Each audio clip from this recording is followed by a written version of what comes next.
Toni Kroos à Manchester City, qu'en dites-vous, chers internautes? Restez connectés pour la suite du mercato. Bonsoir à tous et bienvenue sur Afrique Sport pour le journal du mercato de ce jeudi 29 septembre 2022 que nous débutons avec les Blues, toujours à la recherche d'un directeur sportif. Chelsea multiplie les pistes pour trouver son bonheur. Alors que Luis Campos aurait refusé la proposition des Blues, ces derniers auraient décidé de se tourner vers l'Espagne pour dénicher la perle rare. Selon les informations révélées par Todo Fichares, ils auraient coché le nom de Monchi. Actuellement au FC Séville, ce dernier dispose d'un solide réseau au niveau du mercato. Des discussions devraient rapidement être entamées entre toutes les parties. Le club andalou pourrait demander une indemnité de transfert pour lâcher son dirigeant. Un pas chez les Reds arrivé lors du dernier mercato d'été, le milieu de terrain Arthur Melo ne devrait pas faire long feu à Liverpool. En effet, si l'on en croit les dernières informations de Todo Fichares, le Brésilien, notamment passé par la Juventus et le FC Barcelone, ne serait plus désiré par Jürgen Klopp. D'ailleurs, ce dernier pourrait faire son retour en Espagne où deux formations lorgneraient son cas. Il s'agirait du FC Séville et du FC Valence. Cette saison, Arthur Melo a fait 3 apparitions avec Liverpool où il n'est que prêté. Son contrat avec la Juventus court jusqu'en 2025. Un saut chez les Spurs, Tottenham veut recruter un joueur de couloir lors du prochain mercato d'hiver. Pour trouver leur bonheur, les Spurs auraient activé une piste du côté de l'Espagne. Antonio Conte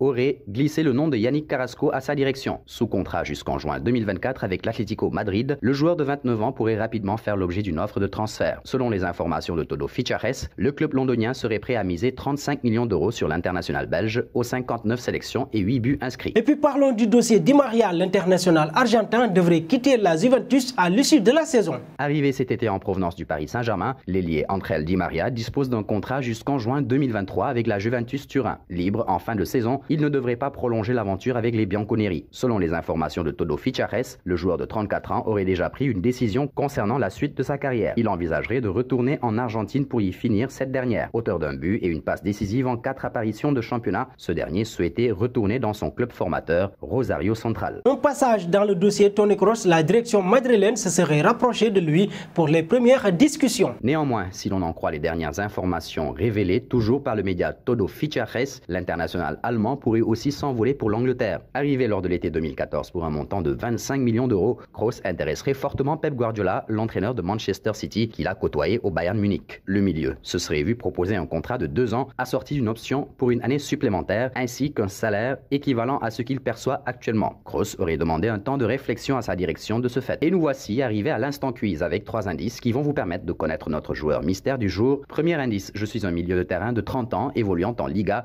Deuxième indice, j'ai joué 553 matchs avec mon club actuel. Et troisième indice, j'ai joué mon premier match en pro face au Barça. Qui suis-je? Vos réponses seront attendues en commentaire. Félicitations à tous ceux qui ont répondu Pau Torres lors de notre édition de ce mercredi. C'était le joueur à trouver puisqu'il est un défenseur de 25 ans évoluant en Liga qui a déjà joué pour 2 clubs, tous 2 en Espagne. Il a été repéré alors qu'il jouait tout seul pendant les entraînements de son grand frère Jordi. Terminons avec CR7. Il a été proposé à plusieurs clubs en Europe dont le Bayern Munich, Chelsea, l'Atlético de Madrid et le Paris Saint-Germain. Mais tous ont rejeté l'opportunité de signer le joueur de 37 ans. Les raisons de leur refus étaient diverses, allant de l'âge à l'adéquation tactique en passant par le coût financier élevé de l'opération. En conséquence, il est resté à Manchester United cette saison. Loin de l'Europe, Ronaldo a également suscité l'intérêt de plusieurs clubs du Moyen-Orient qui souhaitaient accueillir le quintuple ballon d'or dans leur rang. Al Hilal, l'équipe d'Arabie Saoudite de Pro League, a confirmé qu'elle était l'une des équipes fortement intéressées par la signature de CR7 plus tôt durant l'été, mais qu'un mouvement a été bloqué. Le président du club a confirmé que Ronaldo avait accepté un accord de principe pour signer un contrat de 2 millions de livres par semaine avec le club, mais que le transfert avait échoué en raison d'une interdiction de transfert. Merci à vous Marcel Maron et nous arrivons au terme de ce journal du mercato que nous bouclons avec la question du jour.